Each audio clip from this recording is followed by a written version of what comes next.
गोर लगै छी, अपने सबके मिथिला संस्कार पर स्वागत करै छी।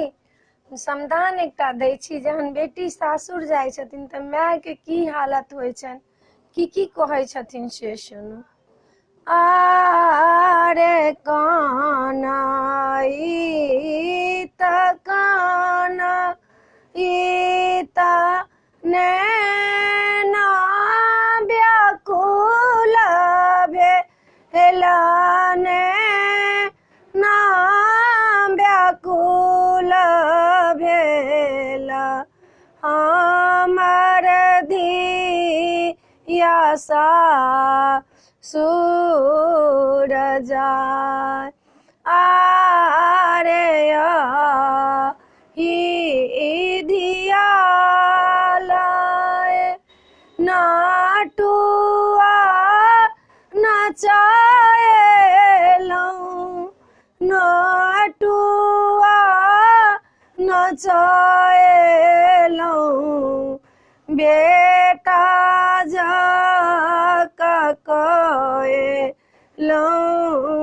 दुलार। आरे ये हमे जानिताहूँ धिया चलिए जाएती कुआँ में दीता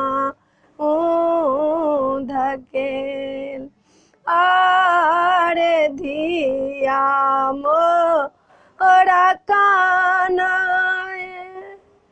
कोना मजियाबै धिया बिनु काटब कोना दिन। आरे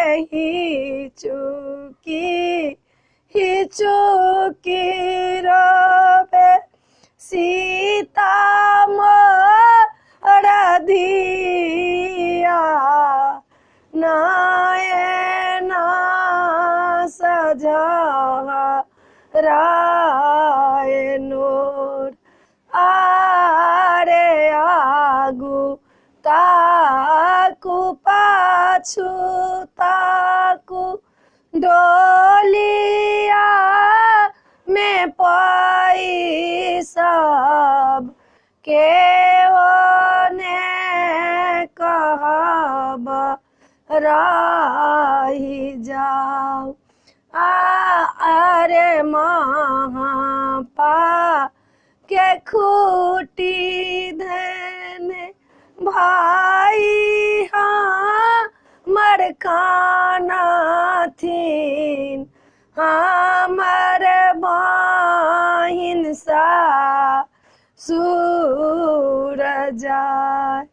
आरे के को खिस्सा हम दुनू जन्म लेलहुँ बहिन की आशा सुर जा। वीडियो में यह छला। समदान गबै छी तऽ अपने कना लगैया।